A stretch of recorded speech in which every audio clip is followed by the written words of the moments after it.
हे आहेत भाजपचे 7 नेते जे चालवतात भाजपसाठी निवडणूक यंत्रणा। विनोद तावडे, मनसुख मांडविया, तरुण चुंग, सुनील बंसल, अश्विनी वैष्णव, धर्मेंद्र प्रधान, भूपेंद्र यादव हे सर्व नेते निवडणुकीदरम्यान तिकीट निश्चित करणे, प्रचाराची आखणी करणे आणि त्या उमेदवार किंवा त्या नेत्यांना वेगवेगळ्या जबाबदाऱ्या देण्याचं काम करतात। अनेक निवडणुकांमध्ये भाजपने प्रमुख नेत्यांची एक टीम तयार केली।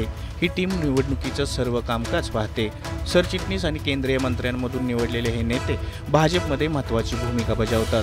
निवडणूक रणनीती, प्रचाराच्या नियोजनापासून जबाबदारी सोपवणे आणि तिकीट देण्यापासूनचं काम हे नेते पाहतात। 2024च्या निवडणुकीसाठी निवडलेल्या या 7 नेत्यांची आपण सविस्तर माहिती पाहूयात। केंद्रीय मंत्री धर्मेंद्र प्रधान यांच्याकडे एक व्यापक अंग असलेले केंद्रीय नेते म्हणून पाहिलं जातं। त्यांच्याकडे अनेक राज्यातील तळागाळातील कार्यकर्त्यांशी आणि नेत्यांशी संवाद साधणे हे त्यांचं मुख्य काम आहे। त्यांनी नुकत्याच पार पडलेल्या कर्नाटक विधानसभा निवडणुकीतही यशस्वी वाटचाल केलेली। भूपेंद्र यादव 2021 मध्ये केंद्रीय मंत्री झाले, पण त्यांच्या कामावर कोणताही परिणाम झाला नाही। त्यांनी आपलं काम अविरतपणे सुरू ठेवलं। त्यांच्याकडे सध्या सर्वात महत्त्वाचं राज्य हाताळण्याचं काम आहे। त्यांच्यावर मध्य प्रदेश या राज्याची जबाबदारी सोपवण्यात आली आहे। यादव सध्या मध्य प्रदेशात बराच वेळ घालवत आहेत। पक्षाच्या नेत्यांच्या भेटीगाठी तसेच प्रचाराची आखणी ते करत आहेत। रणनीती आणि पक्षाच्या तिकिटांचा निर्णय घेणे, नियमितपणे निवडणूक प्रचाराचा अहवाल घेण्याचं काम ते करतात। मनसुख मांडविया कर्नाटक विधानसभा निवडणुकीचे सहप्रभारी होते। सध्या त्यांच्यावर छत्तीसगड या राज्याची जबाबदारी सोपवण्यात आली आहे।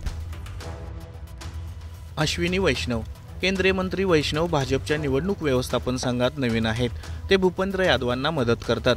वैष्णव हे पक्षातील पदाधिकारी, नेते, कार्यकर्त्यांना भेटण्यावर आणि बैठका घेण्यावर जोर देतात।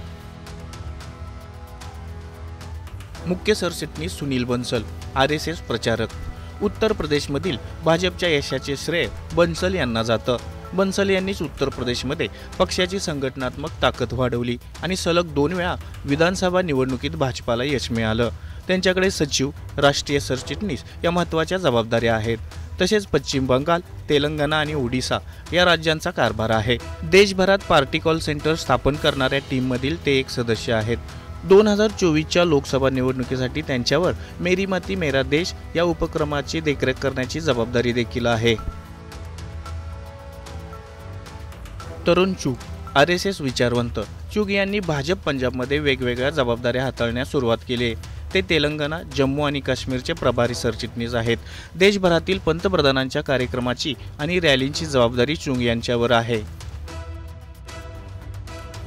विनोद तावडे अनुभवी राजकारणी महाराष्ट्रातील विनोद तावडे यांना 2021 मध्ये राष्ट्रीय सरचिटणीस पदाची जबाबदारी देण्यात आली।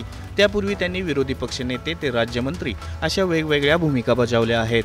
हर घर तिरंगा, मेरी माती मेरा देश मधून 2024 साठी कॉल सेंटर्स, सामाजिक माध्यम, कार्यशाळा आणि प्रशिक्षण हाताळण्यासाठी देश कार्यकर्ता संवाद सारख्या जबाबदाऱ्या तावडे यांच्यावर आहेत।